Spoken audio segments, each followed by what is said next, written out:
Hello student, इस video में हम लोग NCERT class 12 physics chapter 9 ray optics and optical instrument से जुड़े हुए रिजॉल्विंग पावर के कुछ प्रश्नों को सॉल्व करेंगे। तो आपकी स्क्रीन पर क्वेश्चन दिखाई दे रहा होगा, इसको थोड़ा बड़ा कर देते हैं। जो लोग नए हैं हमारे चैनल पर वो चैनल को सब्सक्राइब कर दें। क्वेश्चन आपके सामने पढ़ देते हैं। The resolving power of a telescope depend upon, यानी टेलीस्कोप का जो रिजॉल्विंग पावर होता है वह किस पर निर्भर करता है, यह प्रश्न में पूछा जा रहा है। इंग्लिश हिंदी दोनों आपको बताया जा रहा है यहाँ पर।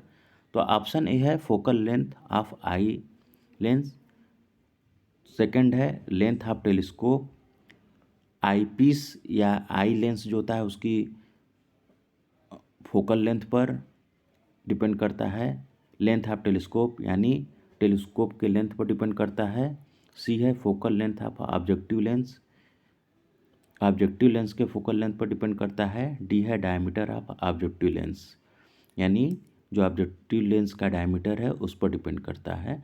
तो आप लोग पहले तो रिजॉल्विंग पावर का फार्मूला देख लीजिए। जो टेलीस्कोप का रिजॉल्विंग पावर का फार्मूला होता है, तो आर से रिजॉल्विंग, पी से पावर हमने लिख दिया है। क्या फार्मूला होता है? डी अपान 1.22 लैम्डा। डी क्या है? डायमीटर ऑफ ऑब्जेक्टिव लेंस है, और लैम्डा क्या है? जो इंसिडेंस वेवलेंथ है, तरंगदैर्घ्य है, वो है। तो हम फार्मूला में क्या देख रहे हैं? Resolving power is directly proportional to D, यानी कि डायमीटर के अनुक्रमानुपाती होता है और वेवलेंथ यानी लैम्डा के इन्वर्सली प्रोपोर्शनल यानी व्युत्क्रमानुपाती होता है।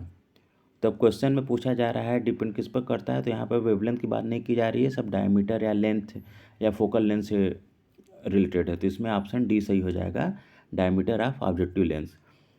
फिर से हम इस बात को रिपीट कर देते हैं कि आंसर दिया हुआ है, हमको आंसर पर फोकस नहीं करना है बल्कि फिजिक्स के लॉजिक को समझना है। ठीक है, हम नेक्स्ट क्वेश्चन की तरफ आगे बढ़ते हैं। नेक्स्ट क्वेश्चन का भी आंसर दिया हुआ है, लेकिन हम लोग आंसर पर फोकस ना करके फिजिक्स के लॉजिक पर फोकस करेंगे। फिजिक्स में फिजिक्स का बेसिक कॉन्सेप्ट क्या होता है वही ज़्यादा इम्पॉर्टेंट होता है। तो क्वेश्चन है, large aperture telescope are used for, यानी जो टेलीस्कोप का एपर्चर होता है वो बहुत ही बड़ा होता है। तो ऐसा क्यों होता है, ऐसा क्यों किया जाता है? तो ऑप्शन ए है ग्रेटर रिजोल्यूशन, अच्छे रिजोल्यूशन के लिए, बी है ग्रेटर मैग्नीफिकेशन, अच्छे मैग्नीफिकेशन के लिए, ईज ऑफ मैन्युफैक्चर यानी उसको बनाने में सुविधा के लिए, रिड्यूस लेंस एब्रेशन या लेंस में जो एब्रेशन होता है उसको कम करने के लिए। तो अब ये देखिए चारों अलग अलग बात लिखी गई है, इन चारों के बारे में आपको डिटेल में बता देते हैं कि चीज़ें होती क्या हैं। जो भी विज्ञान का विद्यार्थी है वो इन चारों को बहुत अच्छे से जानना चाहेगा। तो ये है ग्रेटर रिजोल्यूशन, यानी कि रिजोल्यूशन क्या होता है? जैसे हम लोग किसी चीज़ को देखते हैं, एक मिनट इसको हटा देते हैं ताकि स्क्रीन क्लियर हो जाए। जब हम किसी चीज़ को देखते हैं, मान लीजिए दीवार पर दो लंबी पास पास इस तरह की पाई खींच देते हैं, ठीक है, और हम लोग उसको देखते रहते हैं और धीरे धीरे उससे दूर भी जाते हैं। तो देखिए एक समय ऐसा आएगा जब ये दोनों लाइन आपको एक जैसा मिला हुआ दिखाई देगा, ठीक है। आपको लगेगा कि ये दोनों लाइन अलग अलग ना होकर के एक ही लाइन है, ठीक। तो ये आपके रिजोल्यूशन पर डिपेंड करता है कि ये हमारी आँखें इन दोनों को कैसे अलग अलग देख सकती हैं। मैग्नीफिकेशन क्या है? इसको कितना बड़ा देख सकता है। ईज ऑफ मैन्युफैक्चर यानी कि बनाने में सुविधा है, जबकि हकीकत है कि बड़ा लेंस, मोटा लेंस बनाने में बड़ा ही असुविधा होता है। मैन्युफैक्चरिंग टेक्निक उसमें अप्लाई किया जाता है और बहुत ही असुविधाजनक होता है बड़ा लेंस। रिड्यूस लेंस एब्रेशन, यानी कि एब्रेशन क्या होता है? जब लाइट लेंस से पास करती है तो आप सभी लोग जानते हैं अपवर्तन, यानी कि रिफ्रैक्शन के कारण वो अपने कलर में विभक्त हो जाता है, बट जाता है।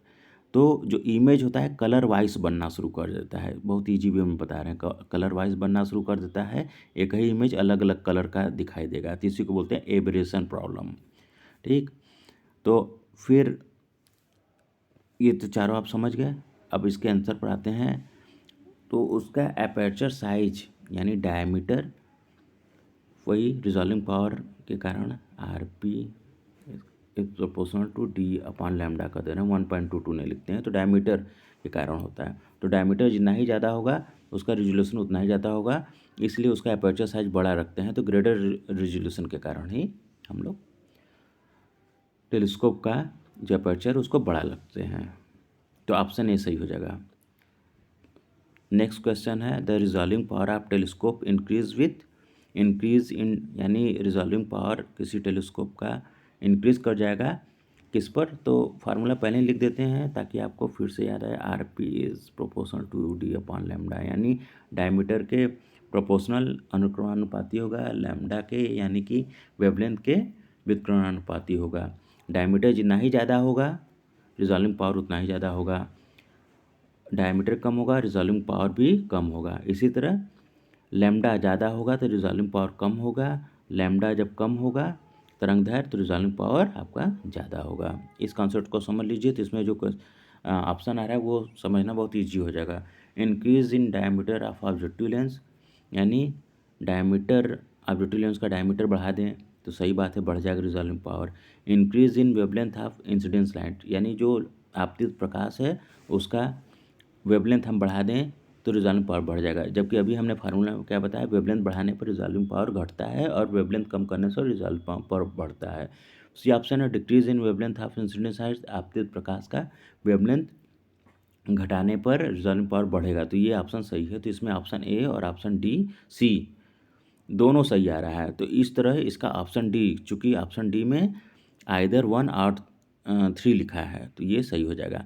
हालांकि यहाँ पर जो आंसर लिखा गया आइदर 1 और 3, इसकी जगह होना चाहिए बोथ 1 और 3, तो आंसर ये राइट होता है। ठीक है, तो ये वीडियो हम लोग बहुत ही छोटा रखते हैं, 3 प्रश्न हैं, तीनों प्रश्न को पढ़िए, बहुत ही इंटरेस्टिंग है। इसके आगे एक और क्वेश्चन है, देखिए इसको भी हम पढ़ देते हैं। The aperture of objective lens of a telescope is made large as so to. इसमें क्वेश्चन में पूछा जा रहा है जो ऑब्जेक्टिव लेंस का एपर्चर होता है किसी टेलीस्कोप का उसको बड़ा रखते हैं। तो हमने पहले ही इस वाले 27 में ही आपका इसका आंसर दे दिया है। तो बड़ा रखा जाता है इसलिए क्योंकि उसका रिजॉल्विंग पावर ज़्यादा करने के लिए। तो इसमें ऑप्शन है focus on distance object, B है make image aberration less, C है आपको नहीं दिखाई दे रहा है लेकिन हम पढ़ दे रहे हैं increase the resolving power, D option है इंक्रीज द मैग्नीफाइंग पावर। तो इसमें उसके रिजॉल्विंग पावर को बढ़ाने के लिए ऑब्जेक्टिव लेंस के एपर्चर को बहुत ही बड़ा रखा जाता है। इस तरह हम लोग यहाँ पर 4 क्वेश्चन सॉल्व कर रहे हैं। जो लोग नए हैं हमारे चैनल पर वो चैनल को सब्सक्राइब जरूर करें।